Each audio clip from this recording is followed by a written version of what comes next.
Please welcome the wickedly talented Betches video. There's a mistake. Betches. You guys won Best Picture. Nominees are... Gotta jump like you mean it. Jump in, everybody. I'm lost. I don't know what that is. Welcome back to Betches Video Club, where the Betches video team talks all things TV and movies. It's like book club, but with way more screens. This month, we're bringing our favorite spooky movies for October. So we're all bringing our favorite spooky movies, telling you why we like them, and then we're going to vote which is the best scary movie. Speaking of scary movies, this week I am bringing Scary Movie. Our hosts today are... Jack Maloney. Brian Russell Smith. And Tess Tregellis. How are we feeling today, team? I'm feeling well rested. That's I've been great. drinking a lot of water. I'm so proud of you. So that's Yeah, where I'm we at. had a long weekend. We did. We did. We did. You might notice someone is missing. We lost a good one. We lost a good one, but she was taken away on a white horse Maddie and Mahoney. driven off into the sunset. She's off the market now. She got married this past weekend. Beautiful wedding in New Hampshire. Incredible wedding. Absolutely stunning. And we were there. So that was really exciting. We for were us. there. It was idyllic. It was idyllic, and it So was beautiful. It was we- very Taylor Swift music video core with the Yes. fall Yes, leaves. I would say it was Red Era, yeah. Red era. Okay. Oh, by the time this comes out, Life of a Showgirl will be out. Stream on Spotify and iTunes. Okay, so going back to kind of scary movies, yes. I wanted to know any irrational fear you have had as a child or irrational fears you have currently to get us in the spooky mood. To be honest, I feel like all of my fears are very rational. Like, I was very afraid of pandemics, and then the pandemic hit, and I felt like really like great about that actually. Like, because I was like, wow, my irrational fear was quite rational. You're like, I told you so. I told you so. said- I bought masks in January of 2020. Yeah, because I saw what was going on in China, and I was like, better watch out. And Smart. yeah, and then also like plane crashes, which I also feel like is a little rational, especially given that there was a few. And These seem very rational. exactly. But then I would say as a child, I was just like afraid that when I was coming up my basement stairs, someone was going to snatch me and bring me back down. Did you climb up on all fours? I did as fast as I possibly could. I sort of did that as well. Yeah. My irrational fear as a child was E.T. We've discussed. Oh, right. Which used to also scare me. Dry and crusty, hate how he looks. If I was in bed at night, I would hear doo, doo, doo, doo, doo, doo, in my head, and I would be like, he's coming out of my closet with his fingers. He's coming out.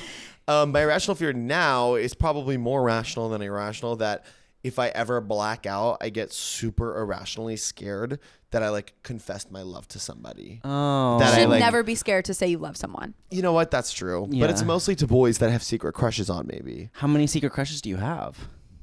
Well, it's a secret, Brian. Okay, my irrational fear growing up was the Wicked Witch of the West. And I was scared that she was going to come out of the toilet when I flushed and pull me into it. There was a long time of my childhood when I would flush and run. I didn't wash my hands for a while. Flush and Yeah, run. that is irrational. Totally irrational, but she is scary. And then I saw Wicked and I was like, she's just misunderstood. Exactly. Thank you, Cynthia Erivo. Exactly my point. Today we're talking about Scary Movie. It was written by brothers Sean Wayans and Marlon Wayans and directed by their other brother, which I didn't know existed, Keenan Ivory Wayan. Wow. It launched the careers of Anna Faris and Regina Hall. If you haven't seen it, it's very funny. It is a 2000s American comedy horror spoof.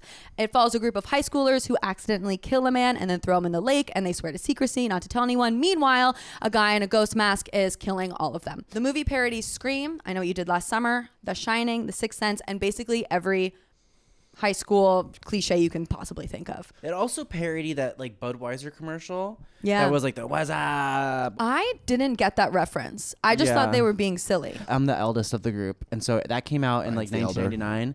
So I was about like 7. So I have like slight recollections of that because we actually used to watch commercials. Okay, because that makes sense because that scene, the what's up scene, was not in the original script. They went back and refilmed it, probably to spoof the Budweiser commercial. The viral. Oh, no ass. way. So I think it was, and I didn't know the reference it Oh, was it's making. such an insert too. It's like so clear that they like it doesn't Yeah. have anything to do with the plot of the movie. A lot of the movie was improvised. Shorty, the entire character, they didn't write into the script. He came into set every day. Marlon came into set every day, and they were like, "What do you think Shorty's gonna do today?" And he would come in and be like, would it be funny if this happened? And they're like, yeah, sure. So the brothers really seem to trust each other and the other actors. They just said, whatever's the funniest take, we'll do. Oh, that's so fun. Girl, Yeah. and Marlon Wayans is a fucking riot. He's so funny. Yeah. And his little laugh, like the like I couldn't stand him. I was like, girl, shut up. Like Yeah. you're too much. Like so good. and the other bit of Sean Wayans' character being that he's clearly very gay, but then he's like, I'm not gay. So Like, funny. So funny. I love that. And each character has a bit and they just like boom, boom, boom. They bang on Exactly. the head. It's so good. Do you guys want some fun facts? I would I love do. fun facts. Okay. Guess how much this movie was made for? 3 million. Okay. 10 million. $19 million. Oh wow. Okay, but that's Which still is pretty low budge. Pretty low budget. 19? Yeah. That's not low budge, is it? That's For Hollywood. That's considered. I think less than 50 mil is considered low budget, and micro budget is like single millions, which is crazy. Yeah, that is for a crazy. feature. So guess how much it made in the box office? Ooh, 150 million. Okay. I'm gonna go crazy, like 850 million. 850. 278 million in box office, but it also had the sequels, so it was a A accumulation. cash cow. It was a cash cow. Also, fun fact: Anna Faris didn't have an agent. She didn't have headshots. This was her first Hollywood audition ever, and right before she auditioned, she was about to move to London for a like marketing job or a ad agency, and she dropped the job to take this movie. No Wow. way. I feel like that does not happen these days. No. Like, come on. Because also there's like, well, maybe I guess you could argue like sometimes they have like open calls on self-tape and like a Rachel Zegler like slips in and like whatever. But like, I don't know. Like that just feels like a fantasy of the 2000s. Yeah. I just moved to LA and found this incredible thing called Hollywood and now I'm an actress. But it also isn't her character to be like, wait, what? I got cast in a movie? Okay. That sounds great. It's crazy because she's such a good actor. Yeah. Yeah. She's so funny. She's so like, I forgot how much physical comedy was in this movie. House Bunny's one of my favorites though. Yes, House Bunny is love very House Bunny. good. Yeah. But this was her first movie, which is pretty sweet.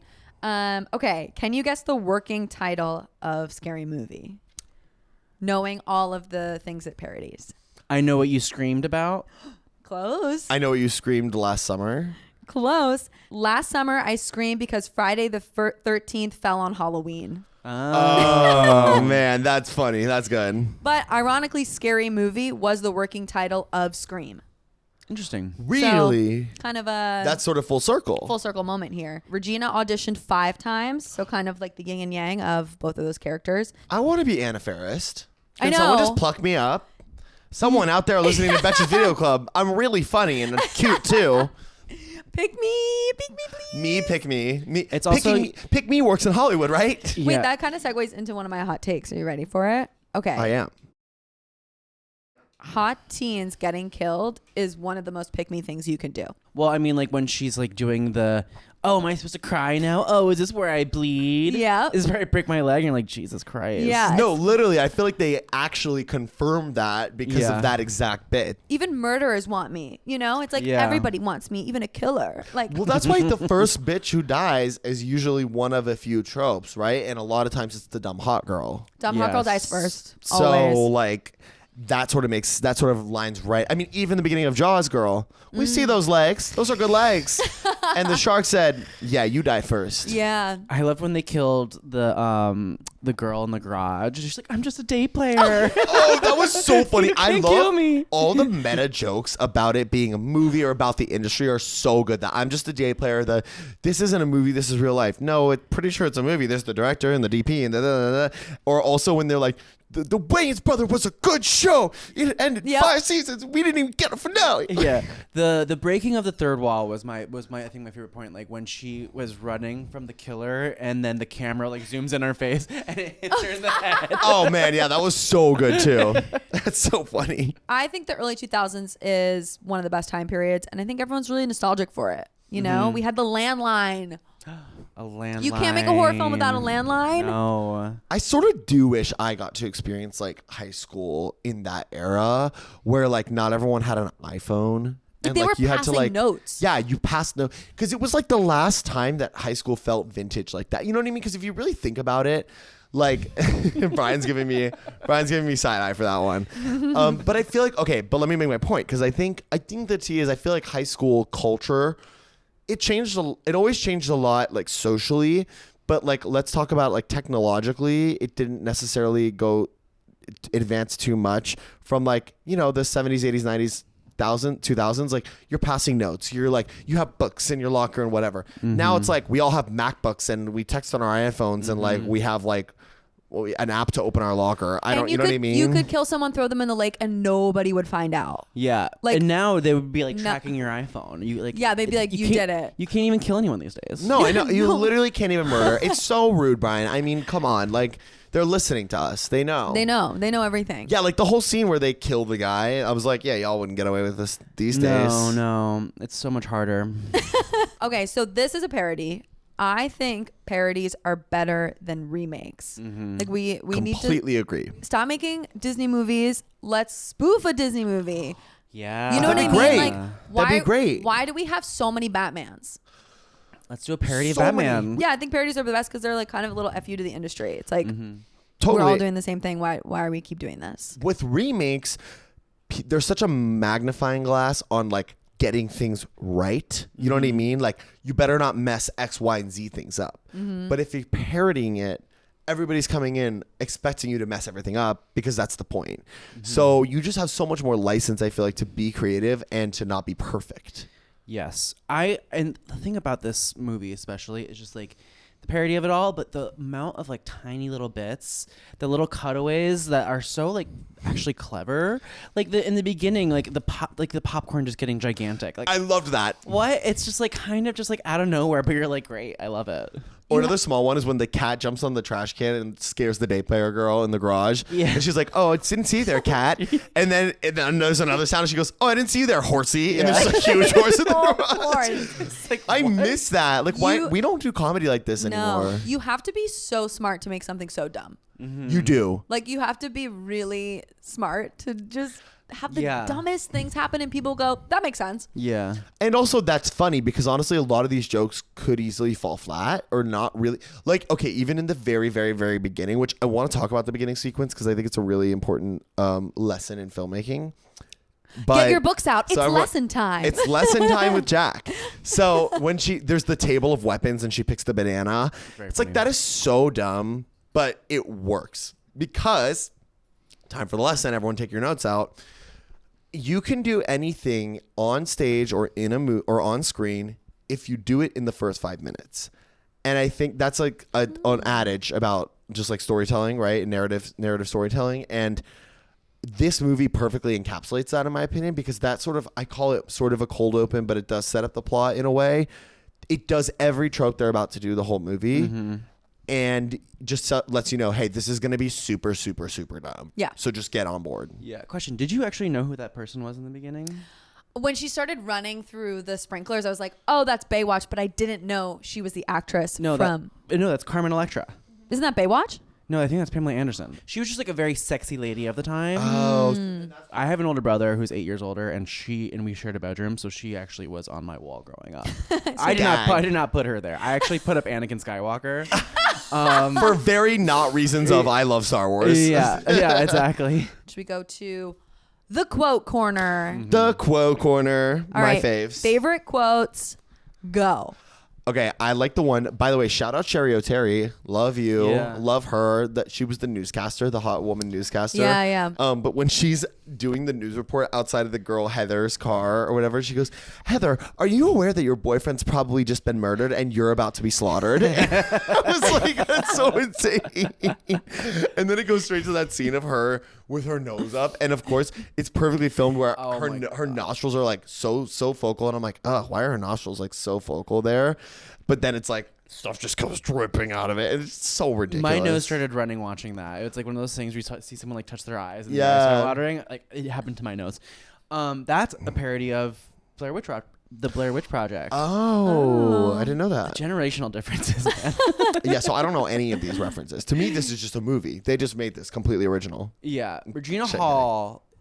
Basically everything she said made me laugh, and even like her first line, she's like, "Oh, she's as fake as press on nails." Hey, girl. Yeah. So good. funny. Such a good bit.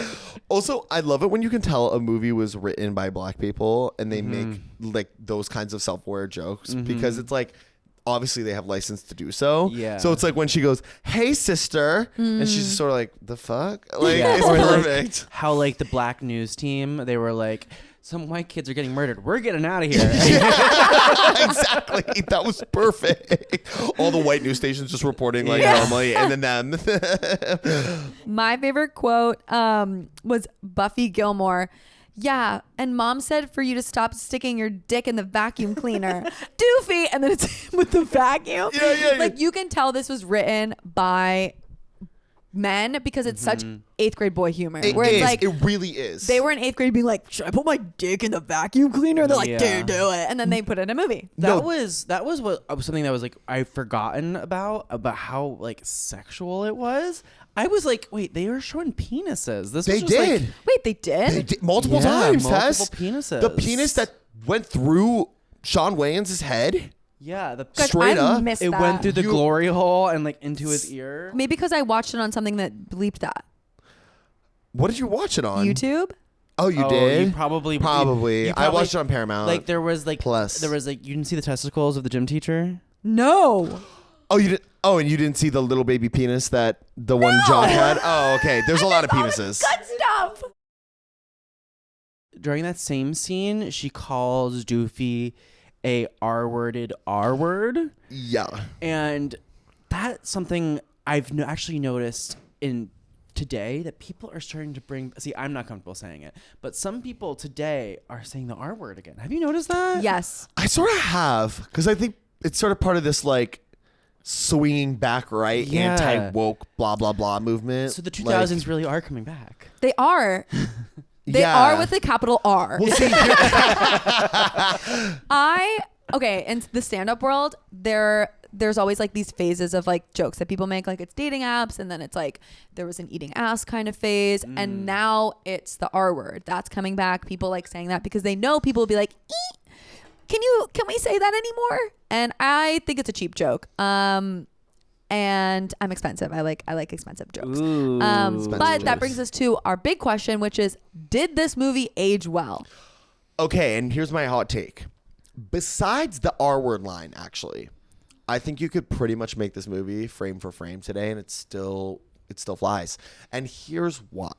And I do think it sort of relates to what I was saying. When black people write and direct the movie and have the kinds of jokes they had in there, you have a way more, they're punching up so much more because they have license to, in the context of the way that we understand privilege and the way that we understand, like, especially in comedy, like staying in your lane and being able to say certain things and not say certain things.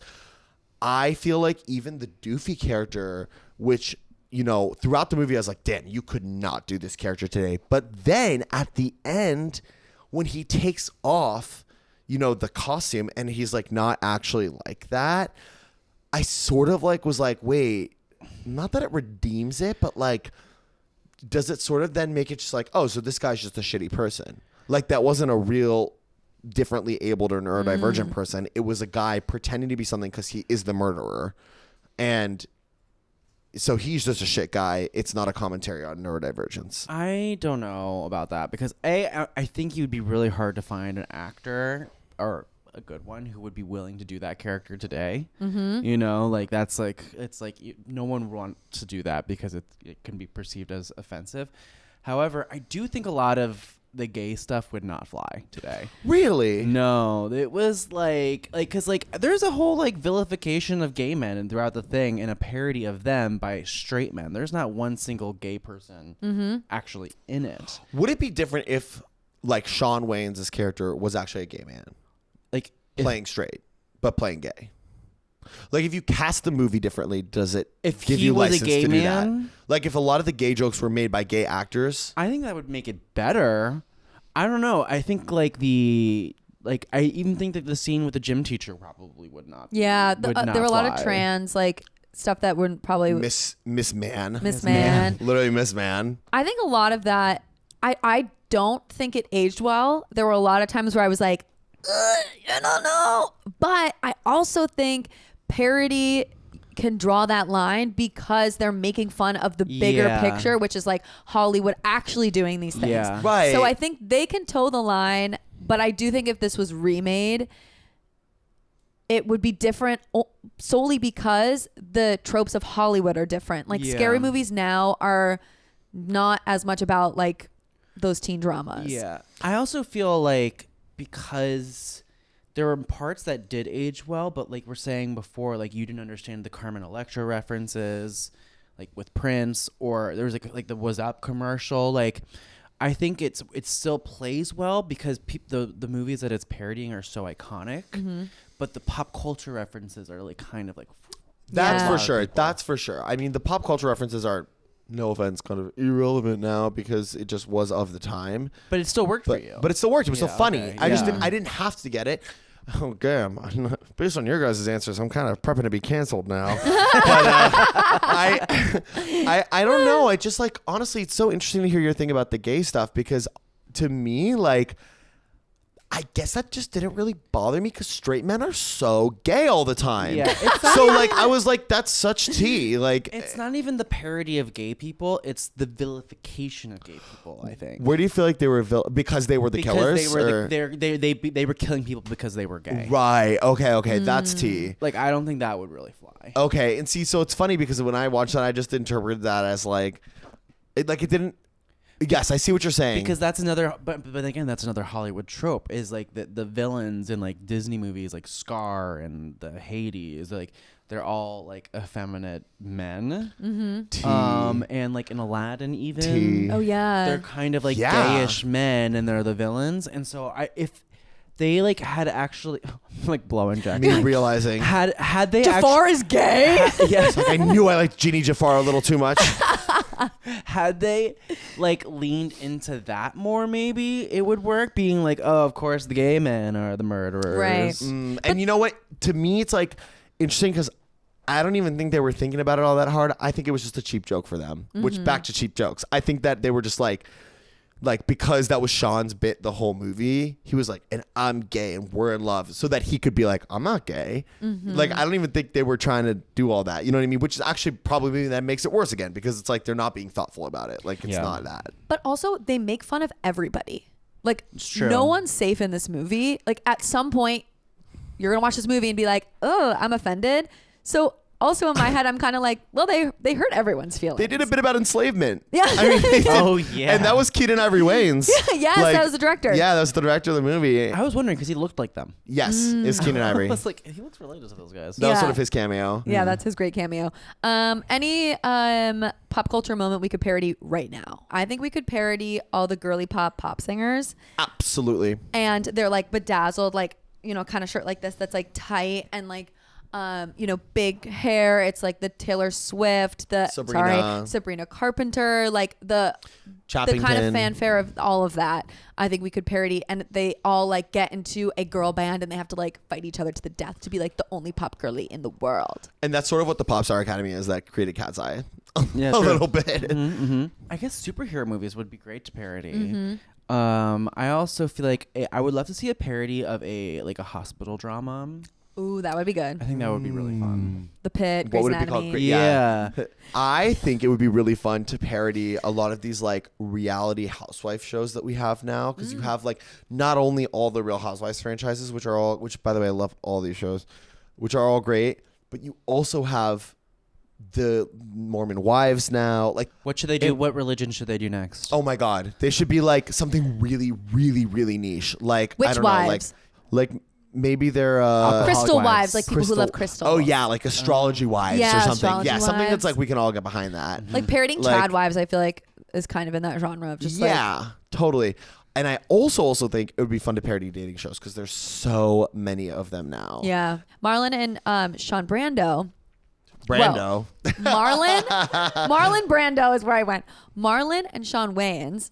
They wrote the first two movies, then they were booted off for the next three. What? Or four. Why? The next three. And for the sixth one, they're coming back as the writers. And Marlon was in an interview and he was like, it's kind of like when, the kids leave the house and then they start doing like drugs and stuff, but then they always come back home to be like, hey, I actually need you.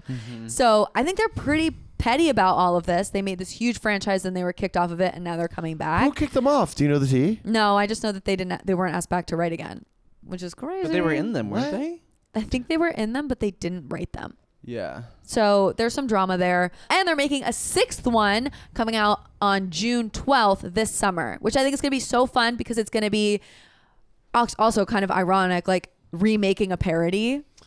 Like remakes are better than parodies, but like if you're remaking the parody, Like, we don't know what's what's the going to tea happen. there? Yeah. But I think it'd be really fun to see in theaters around a bunch of people to kind of see. I'll be there. Yeah. I wonder what movies they'll parody. Probably like Hereditary. What were the big horror movies of the time? Smile. Like these days, Hereditary or like Get Out. I feel like some of the like Jordan Peele stuff has got to come in there because you know Totally. there's so much they can do with that. Totally. Like Us, what was that called? Or what's the movie? Us, yeah. Yeah, Us. Yeah. Yeah. So now it's time for my 30-second pitch as to why Scary Movie is the best spooky movie. We will all be pitching our own movies. Mine is Scary Movie. Here's my 30-second pitch. Start the timer. And go. Okay. This is a parody, so if you're deciding on what movie to choose and you're sitting there and you're like, ooh, I don't know which one. I don't know. What do you want? What do we want? Choose the parody because it covers almost every movie. You've got horror, you've got romance, you've got comedy. It also highlights one of the best time periods, which is the early 2000s. It's filled with landlines, bell-bottom jeans, 10 and hot seconds. deals. Oh my God, hot girls dying. Also, it low-key F you to the industry, which people love that. And it started the 3, careers of a lot of people full of 2, improv. And we 1. love you, the Wayans Brothers. Sweet Tess. Wow. Iconic. Next week, we'll be going on to Jack's movie, which is... Hocus Pocus. And he will be giving his pitch why Hocus Pocus is the best spooky movie. We will be revealing who is the winner on YouTube exclusives at the end of the month, so you can join in and watch with us throughout the whole month and see who wins. And if you want to find us anywhere, I'm at the Jack Maloney. I'm at Brian Russell Smith. And I'm at Tess Treg. That's a wrap. Yay. Yay. Boom.